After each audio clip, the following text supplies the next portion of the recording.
You're watching Kingston Now, and with us now is Robert Burke Warren, a Shandaken resident and one of the people opposed to that town's recent resolution to oppose Governor Cuomo's SAFE Act gun control legislation. That's a lot of opposing, Robert Burke Warren. Now, to give people some background, the governor passed some legislation early in the new year with some gun control restrictions that advocates of guns found offensive. They didn't agree with it. They thought it was passed wrongly.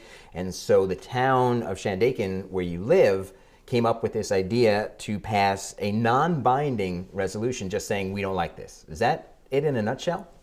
As I understand it, that's it. They don't like any of the SAFE Act, as I understand it. I think they're okay with the mental health aspects of it, like strengthening the mental health care system. But for the most part, they oppose not only, as you say, how it was passed, but also they think that background checks, registering every 5 years, re-registering every 5 years, mandatory background checks, limits on how many bullets can be in a magazine, limits on the type of weapons that can be sold. Those are all, in their minds, infringements on their Second Amendment rights. And that's all part of the SAFE Act. So when I heard that this was going down in my little town, and that this opposition to the SAFE Act was going to go out as the town of Shandaken's opinion on the SAFE Act, I thought, well, that doesn't really speak for me at all.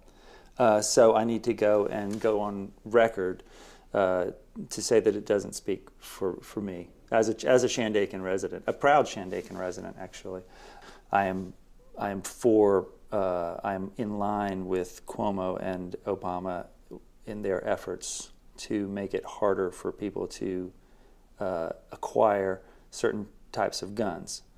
And I'm with them, I am in line with them to make it harder for people to sell guns without conducting background checks. Like I think it's 40% of gun sales take place with privately, and there's no, as it stands now, there's no need to do a background check on those people. And so, for me, it's a start. Well, to take people back again, so there was a regularly scheduled town meeting. Right. That people can come out and can voice their support or objection to whatever issues are being raised that night. Exactly. And at that meeting, there was loud and vocal opposition to the resolution that the town board was trying to and eventually did pass. Yes.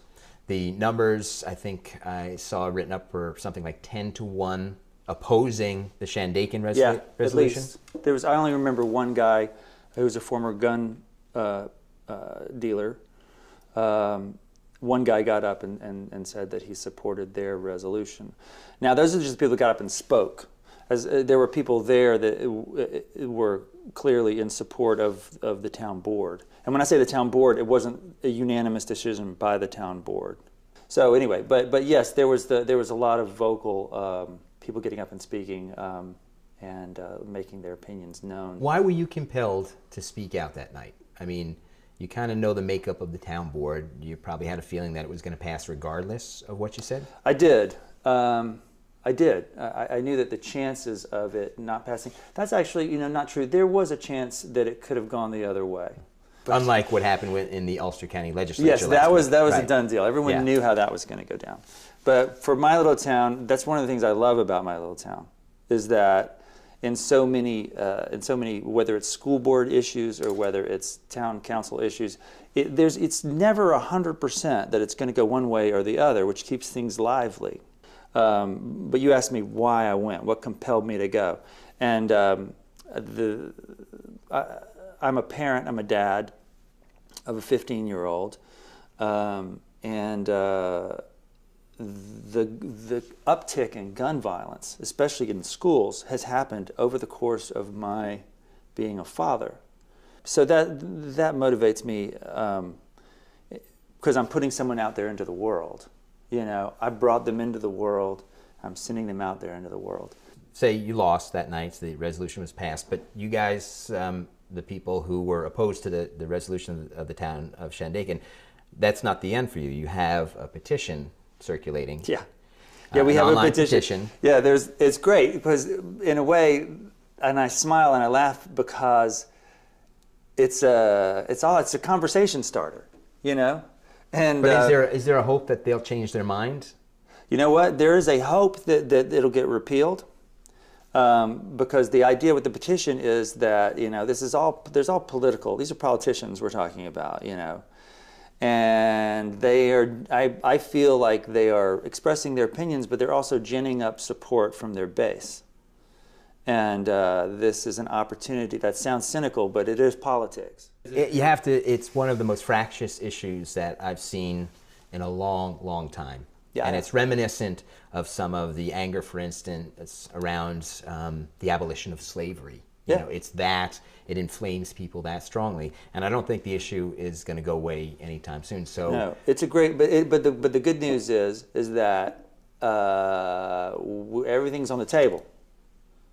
You know, it's like, initially it's you know, there's people who express horror at or contempt for other people's beliefs, and that's, you know, that's not constructive. But I think it's good that we all kind of know where we all stand. But I have hope that all of this, and it'll take a long time, but I do have hope that all of it will lead to less gun violence in our culture. I have hope. I do. Which is something that everyone wants to see. Yes, it is. Thanks for being here, Robert. Thanks for having me. That's it for this week's show. Our thanks to A.D. Russell and Emily Guy. Look for the Art Bridge installation on the Greenkill Avenue Bridge, March 10th. Thanks to Liz Penta and John Armstrong. For tickets to We Shall Not Be Moved, an evening of spirituals to benefit Frack Action, go to radiowoodstock.com. And thanks to Robert Burke Warren. Remember, all of our previous shows are available on our YouTube channel, and you can find that link on our Facebook page. For Kingston Now, I'm Jimmy Buff. We'll see you next time.